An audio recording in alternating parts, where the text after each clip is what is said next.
આવો આપણે ક્ષણ માટે પસંદગી અને અનંતકાળ માટે પસંદગી શીર્ષક હેઠળ પરમેશ્વરના વચનનો અભ્યાસ કરીએ.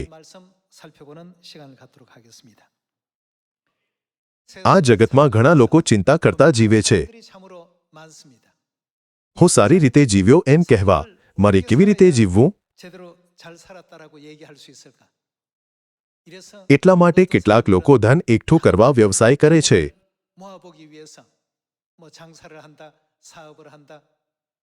તેઓ ધન મેળવવા વિવિધ રીતો અજમાવી સખત મહેનત કરે છે.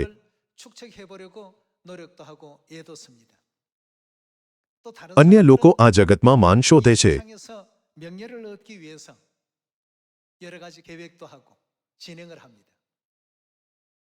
ભલે આપણે આ જગતમાં ઘણું મેળવીએ, પણ પૃથ્વી પર આપણું જીવન અસ્થાયી છે, માત્ર 70 થી 80 વર્ષ.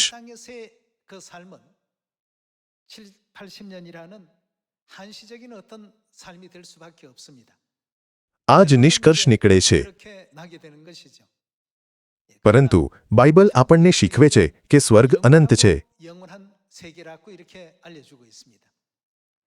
પરમેશ્વર કહે છે કે આપણને પૃથ્વીના માપથી પરે અનંત સમય મળશે. તો આપણે પૂછવું જોઈએ, શું આપણે આ ક્ષણ માટે જીવવું જોઈએ કે પછી જે અનંત છે તે પસંદ કરવું જોઈએ?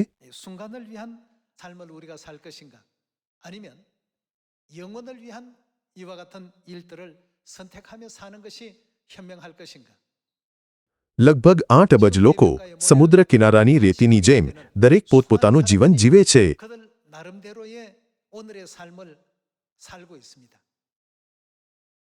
આ જીવન વિશ્વભરમાં દરેક વ્યક્તિને સમાન રીતે આપવામાં આવે છે.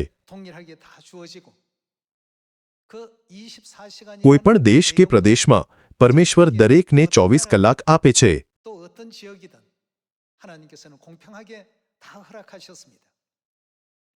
કેટલાક ફક્ત આ પૃથ્વી પરના ટૂંકા જીવન માટે જીવે છે.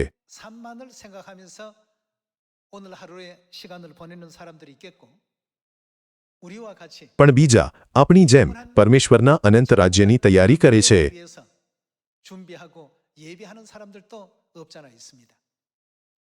વિશ્વાસનો પૂર્વજ સુલેમાન પૃથ્વી પર સૌની ઈચ્છા મુજબ શ્રેષ્ઠ રીતે જીવ્યો.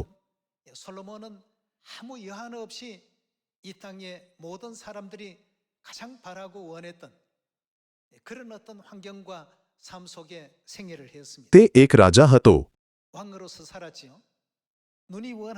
તેણે પોતાની આંખોએ જે કંઈ ઈચ્છ્યું તેમાંથી કંઈ પણ બાકી ન રાખ્યું અને સત્તા, સંપત્તિ અને કીર્તિ સહિત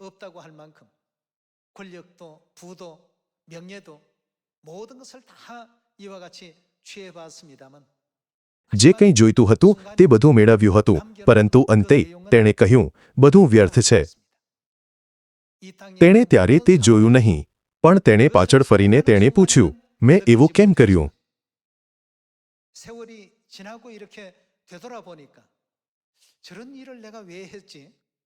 ઊંઘ ગુમાવી, સ્વાસ્થ્ય બગાડીને મેં આટલી ચિંતા કેમ કરી?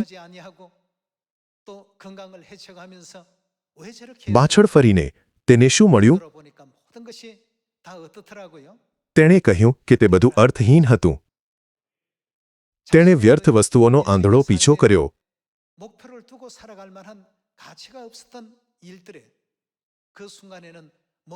વ્યર્થતાની વ્યર્થતા, વ્યર્થતાની વ્યર્થતા, બધું વ્યર્થ છે. આ સુલેમાને લખેલા સભા શિક્ષકની શરૂઆત હતી. તે ક્ષણ માટે જીવ્યો, તેથી તેણે અનંતકાળ માટે તૈયારી ન કરી. જ્યારે તેણે ફક્ત ક્ષણિક સુખોનો પીછો કરીને પોતાના જીવન પર નજર ફેરવી, ત્યારે તેમને સમજાયું, બધું વ્યર્થ છે. તેનો નિષ્કર્ષ હતો, પરમેશ્વરનો ભય રાખવો અને આજ્ઞા પાળવી એ જીવવાની સાચી અને શ્રેષ્ઠ રીત છે.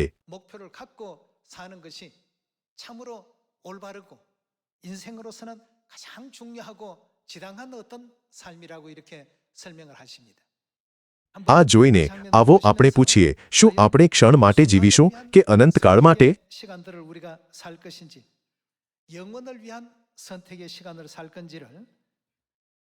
હું વિનંતી કરું છું કે આપણો બાકીનો સમય વ્યર્થ ન જાય. 삶이 이어지기를 부탁을 드리겠습니다. આવો આપણે સભા શિક્ષક અધ્યાય 1 ખોલીએ.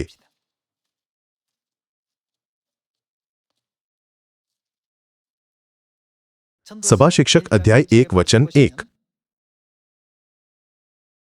યરુશાલેમના રાજા દાઉદના પુત્ર સભા શિક્ષકના વચનો. સભા શિક્ષક કહે છે કે વ્યર્થતાની વ્યર્થતા, વ્યર્થતાની વ્યર્થતા, બધું વ્યર્થ છે. જે બધો શ્રમ મનુષ્ય પૃથ્વી પર ઉઠાવે છે તેથી તેને શો લાભ છે? એક પેઢી જાય છે અને બીજી આવે છે, પણ પૃથ્વી સદા ટકી રહે છે.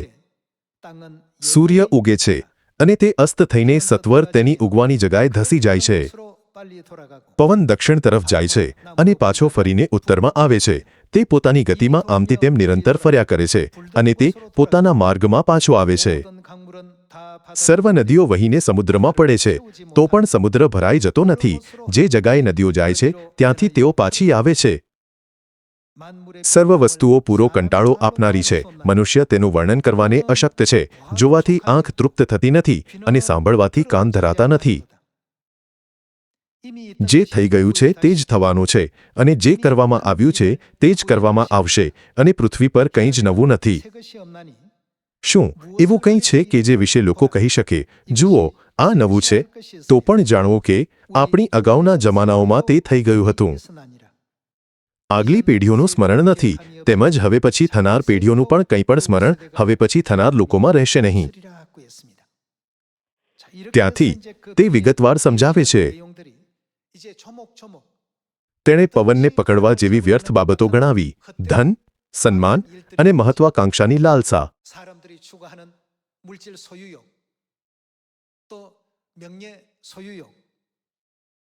તેને કોઈ સાચો લાભ ન મળ્યો.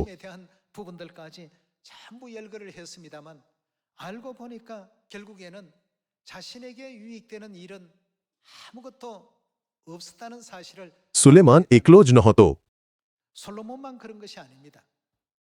સિકંદર મહાન, એક પ્રખ્યાત વીર, તેનું એક મોટું સ્વપ્ન હતું. તેણે વિશ્વ જીતવાનું સ્વપ્ન જોયું, પણ 33 વર્ષની વયે તે મૃત્યુ પામ્યો. તેની અંતિમ ઈચ્છા હતી, મારો હાથ શબપેટીની બહાર રહેવા દો, જેથી લોકો જુએ કે હું ખાલી હાથે જાઉં છું. દરેક બાળક તેની મુઠ્ઠીઓ બંધ રાખીને જન્મે છે. તેઓ બધું જ પકડવાની, દુનિયાને જીતવાની ઈચ્છા સાથે જન્મે છે. પણ જ્યારે તેઓ જાય છે તો તેઓ ખાલી હાથે જાય છે. બધાને આ સત્ય બતાવવા માટે કે આપણે આ દુનિયા ખાલી હાથે છોડીએ છીએ. તેણે કહ્યું, મારો એક હાથ શબપેટીમાંથી બહાર રહેવા દો. આ પૃથ્વી પર આપણા જીવનનો સત્ય છે. આપણે વિચારીએ છીએ કે આ ધંધાથી ઘણો લાભ થશે અને તે કામથી મોટી સિદ્ધિઓ મળશે. પણ પૃથ્વીની વ્યવસ્થા કંઈ પણ અનંત આપી શકતી નથી, કારણ કે આ પૃથ્વી આશ્રયનગર છે.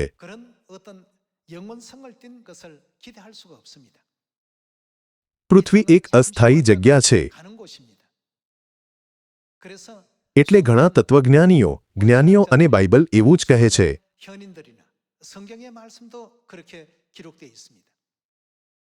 શું તે એમ નથી કહેતું કે આપણે ફક્ત પ્રવાસીઓ છીએ? લોકો આ નથી જાણતા. તેઓ વિચારે છે આ દુનિયા બધું જ છે. અંતમાં તેમની સાથે શું થાય છે? તેઓ માત્ર કહી શકે છે, બધું વ્યર્થ છે, જીવન કંઈ છોડતું નથી.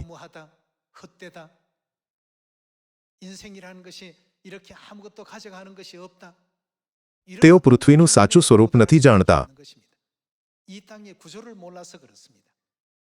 આ જગત આપણને આત્મિક રીતે ભરવા માટે નથી બન્યું. આ ખાલીપણું ભરવાની જગ્યા ક્યાં છે? શું તે આપણું અનંત સ્વર્ગનું રાજ્ય નથી? તે પરમેશ્વરનું રાજ્ય છે. એટલે ઈસુએ સૌને પરમેશ્વર પર વિશ્વાસ કરવા કહ્યું.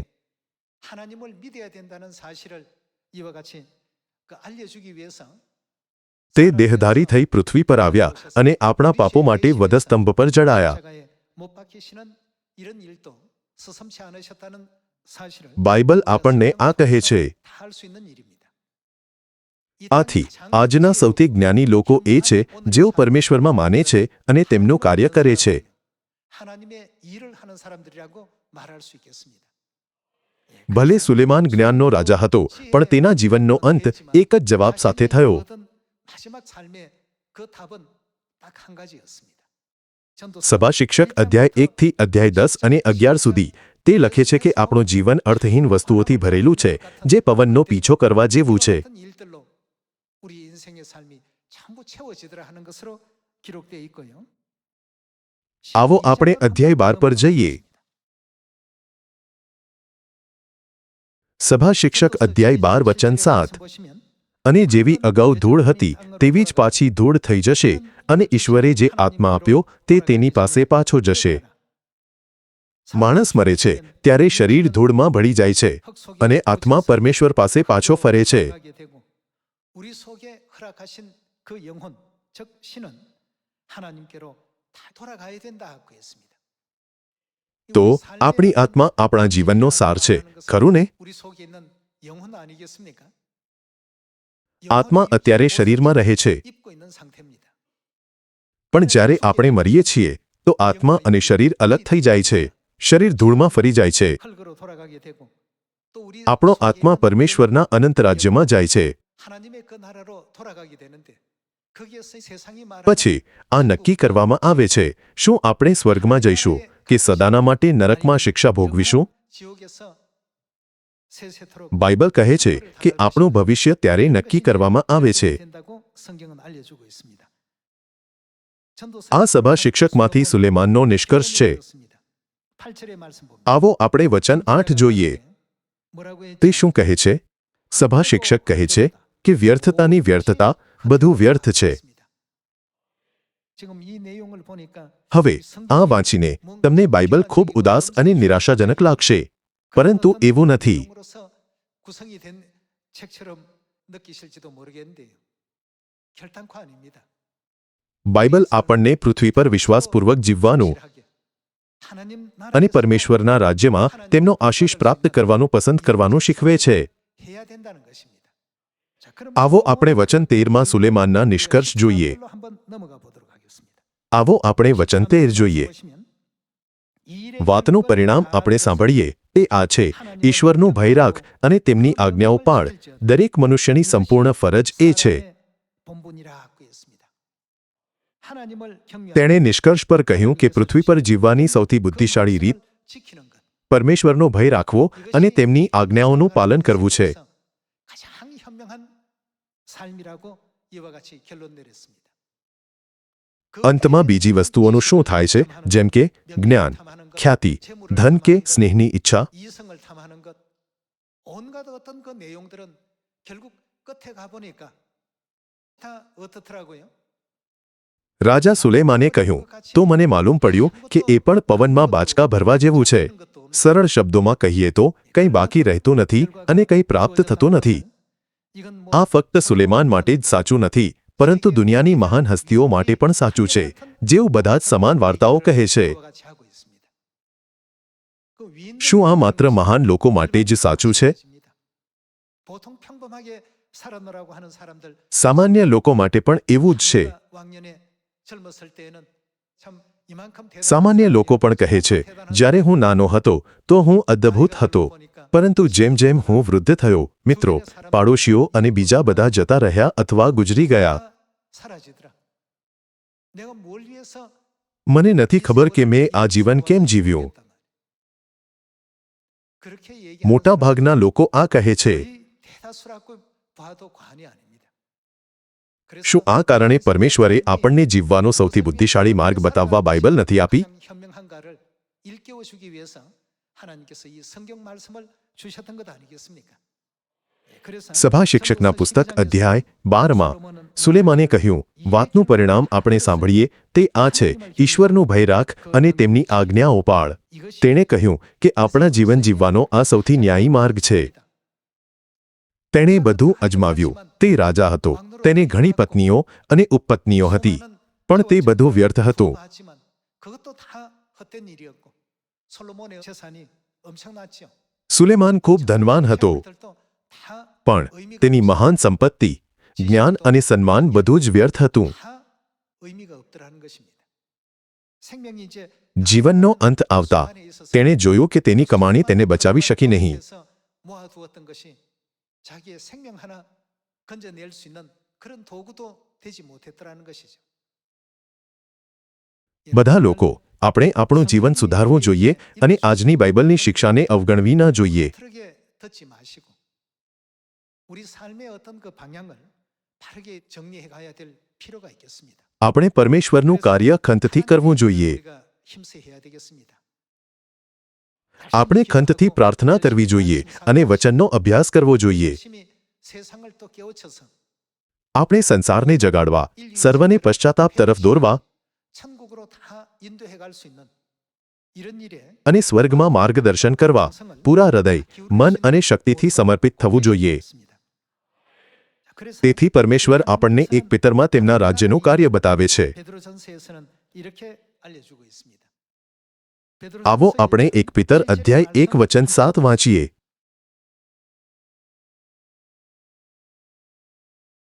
એક પિતર અધ્યાય 1 વચન 7. જેથી તમારા વિશ્વાસની પરીક્ષા જે અગ્નિથી પરખાયેલા નાશવંત સોના કરતાં બહુ મૂલ્યવાન છે તે ઈસુ ખ્રિસ્તના પ્રગટ થવાને સમયે સ્તુતિ, માન તથા મહિમા યોગ્ય થાય. તેમને ન જોયા છતાં પણ તમે તેમના પર પ્રેમ રાખો છો. હમણાં જો કે તમે તેમને જોતા નથી તો પણ તેમના પર વિશ્વાસ રાખો છો. તમે તેમનામાં અવાચ્ય તથા મહિમાથી ભરપૂર આનંદથી હરખાઓ છો. અને તમે તમારા વિશ્વાસનું ફળ તમે શું પામો છો? એટલે તમારા આત્માઓનું તારણ પામો છો. જ્યારે આપણી આત્માઓનો ઉદ્ધાર થશે ત્યારે આપણે ક્યાં જઈશું? આપણે સ્વર્ગના રાજ્યમાં જઈએ છીએ. પાપોની ક્ષમા પામી અનંત રાજ્યમાં પ્રવેશીએ છીએ. 거기에서 세세토록 하나님을 모시고 세세토록 શું આપણે સદા પરમેશ્વર સાથે રહીને તેમના આશીર્વાદનો આનંદ નહીં માણીએ? 시간이 주어지지 않겠습니까? 1 કરિથીઓ અધ્યાય 2માં પ્રબોધકે સ્વર્ગનું આ પ્રમાણે વર્ણન કર્યું. 우리 고린도전서 આવો આપણે 1 કરિથીઓ અધ્યાય 2 પર જઈએ. 1 કરિથીઓ અધ્યાય 2 વચન 9. 기록된 바 પણ લખેલું છે, જે વાના આંખે જોયા નથી અને કાને સાંભળ્યા નથી, જેઓ માણસના મનમાં પ્રવેશ્યા નથી, 눈으로 보지 못하고 જે વાના ઈશ્વરે પોતાના પર પ્રેમ કરનારાઓને માટે તૈયાર કર્યા છે. 생각지 못하였다 함과 같으니라 하고 있습니다. 1 કરિથીઓ 2 કહે છે કે પરમેશ્વરે પોતાના પર પ્રેમ કરનારાઓને માટે તૈયાર કરેલું સ્વર્ગ કલ્પનાથી પરે છે. 상상할 수 없는 상상 이상의 세계라는 것을 고린도전서 2장에서는 우리에게 또 알려주고 있습니다. એક મહિમાવંત વિશ્વ જે આંખે જોયું નથી, કાને સાંભળ્યું નથી અને મનમાં પ્રવેશ્યું નથી. 인간이 가지고 있는 최상의 상상력을 동원하더라도 그 세계의 아름다움에 도달할 수 없는 이런 પરમેશ્વર બતાવે છે કે તે આપણા માટે આવો વિશ્વ તૈયાર કરે છે. 하고 계시고 우리 위해서 준비하고 계신다고 이렇게 일깨워주고 있습니다. આ તે વિશ્વ છે જે પાઉલે ત્રીજા સ્વર્ગમાં જોયું. 그 셋째 하늘에 대한 말로 형언할 수 없는 ત્યાં અવર્ણનીય સાંત્વન અને દ્રશ્યો હતા. 그런 광경들이 펼쳐지게 되는 곳입니다. દાનિયેલે કહ્યું કે પવિત્ર લોકો તે વિશ્વનો વારસો સદા સર્વકાળ પામશે. 영원한 세계라고 했고 사도 1 કરિથીઓ અધ્યાય 2માં પાઉલે લખ્યું, 눈으로도 보지 못하고 આપણને એવું વિશ્વ આપવામાં આવશે જે આંખે જોયું નથી, કાને સાંભળ્યું નથી અને મનમાં પ્રવેશ્યું નથી. 여러분 બધા લોકો જો આપણે આ વિશ્વને વાસ્તવિક માનીશું તો આપણે સામાન્ય જીવન જીવી શકતા નથી. 평범하게 이렇게 살아서는 안 됩니다. જો મને આ અદ્ભુત વિશ્વ મળે તો મારે શું કરવું? 세계에 가서 내가 어떻게 해야 될까? આપણે ભાષા તૈયાર કરવી જોઈએ. 해야죠. ત્યાં સારી રીતે રહેવા માટે શું આપણે તે સ્થાનનો અભ્યાસ ન કરવો જોઈએ? 문제가 없도록끔 만들어야 되지 않겠습니까? 또그 આપણે એ પણ વિચારવું જોઈએ તે વિશ્વના શાસક પરમેશ્વરને પ્રસન્ન કરવા હું શું કરું? 생각도 해봐야 되겠죠. જો આપણે અનંત સ્વર્ગમાં માનીએ છીએ તો તેના માટે કઈ તૈયારી કરવી જોઈએ? 무엇을 우리가 지금 준비할까? આપણે પૃથ્વી પર કેવું જીવવું જોઈએ? આપણે દેખાડા માટે ન જીવવું જોઈએ. આપણે જેની ઈચ્છા કરીએ છીએ તે દુનિયા માટે હવેથી આપણે કેવું જીવવું જોઈએ? આપણે પોતાને ફરીથી ગોઠવવાની જરૂર છે.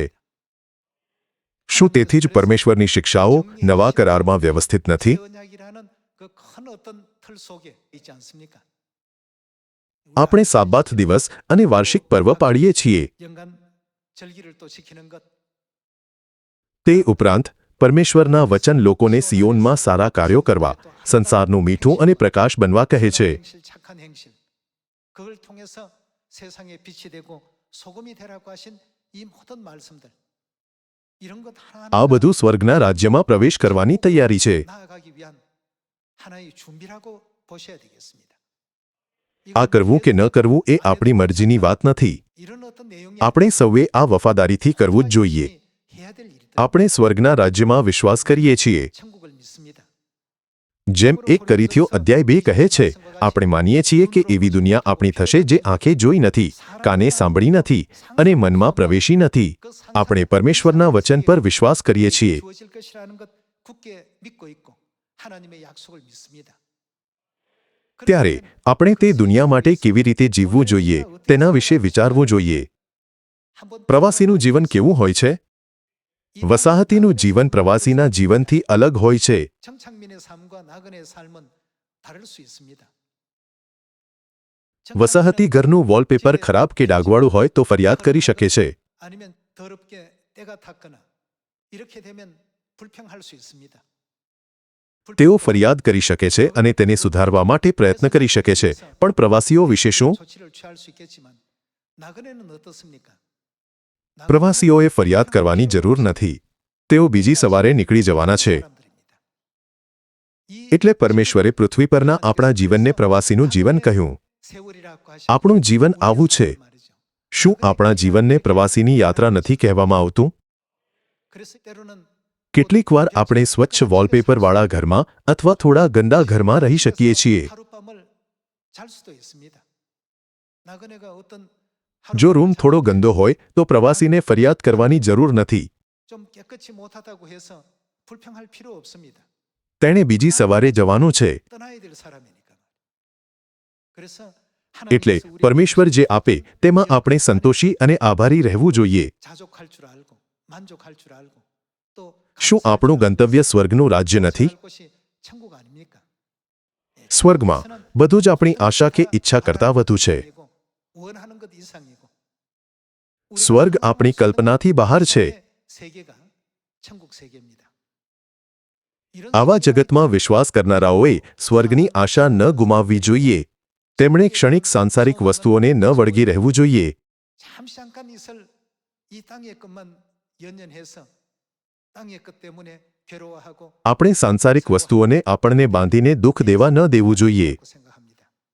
순간의 시간을 우리가 선택할 건지 영원의 તે આપણા પર નિર્ભર છે કે આપણે ક્ષણિક પસંદ કરીએ છીએ કે અનંત. 우리 삶의 기둥이 되고 목표가 되어서 આપણી પસંદગી જીવનનું માર્ગદર્શક અને લક્ષ્ય હોવી જોઈએ.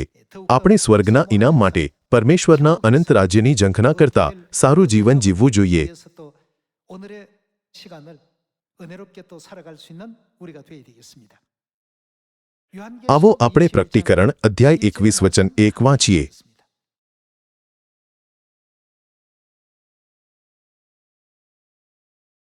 પ્રકટીકરણ અધ્યાય 21 વચન 1.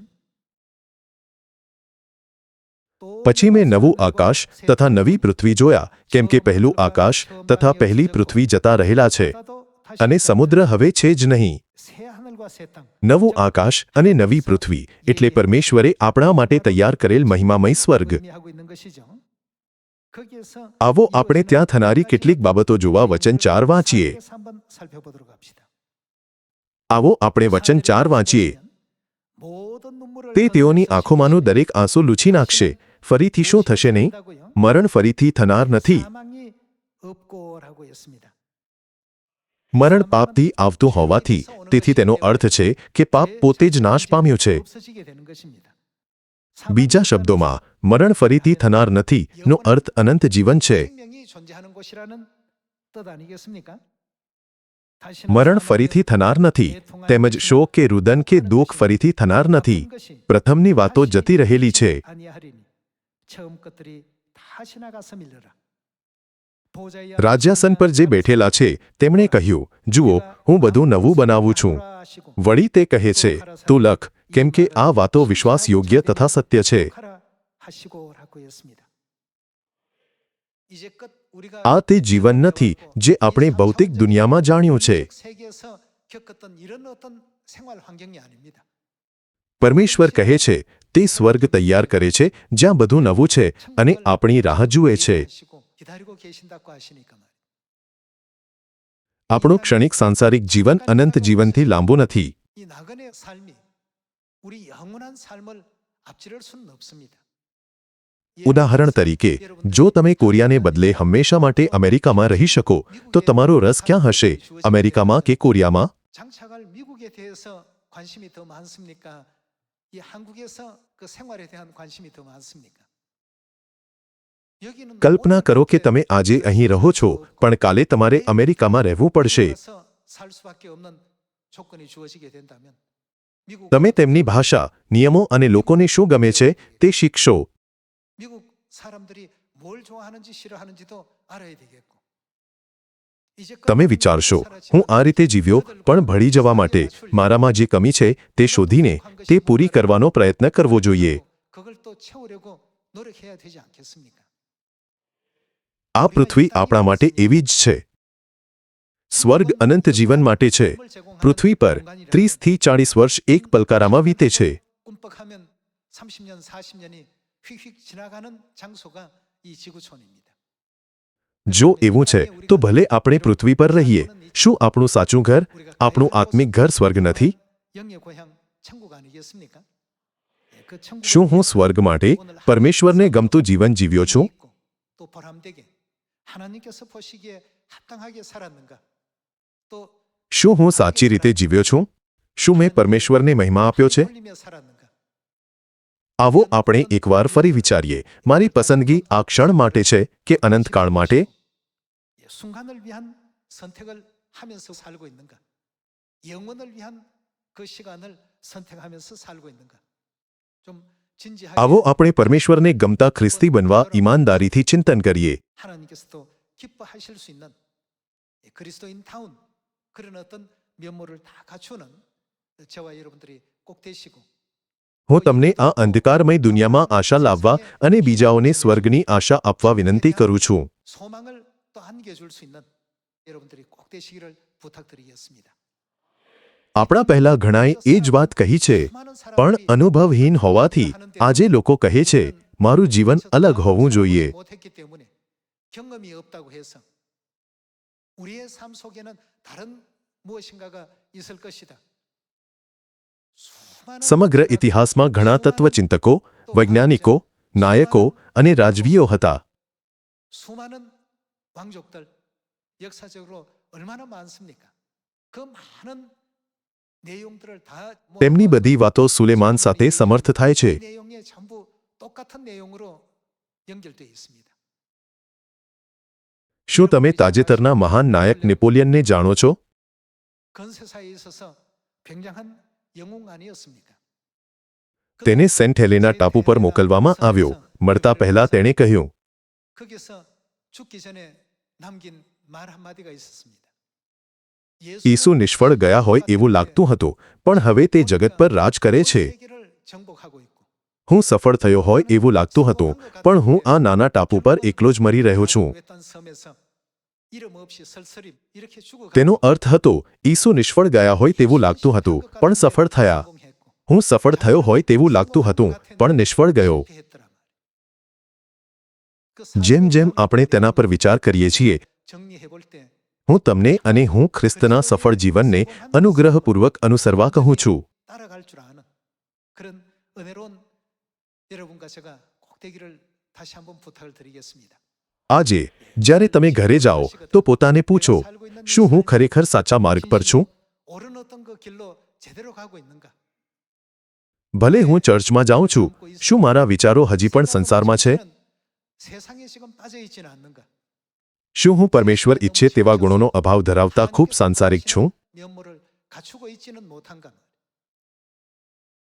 હું તમને સ્વયં પર ચિંતન કરવા અને તમારા હૃદયને તપાસવા માટે સમય આપવા માટે કહું છું. 시간적 여유도 다 가져주시길 부탁드리겠습니다. એમ કરીને આવો આપણે દરરોજ પરમેશ્વરની સાથે સ્વર્ગના રાજ્ય તરફ ચાલીએ. આ દ્વારા હું આજના ઉપદેશને સમાપ્ત કરું છું. 부탁드리면서 말씀 તમારો ખૂબ ખૂબ આભાર.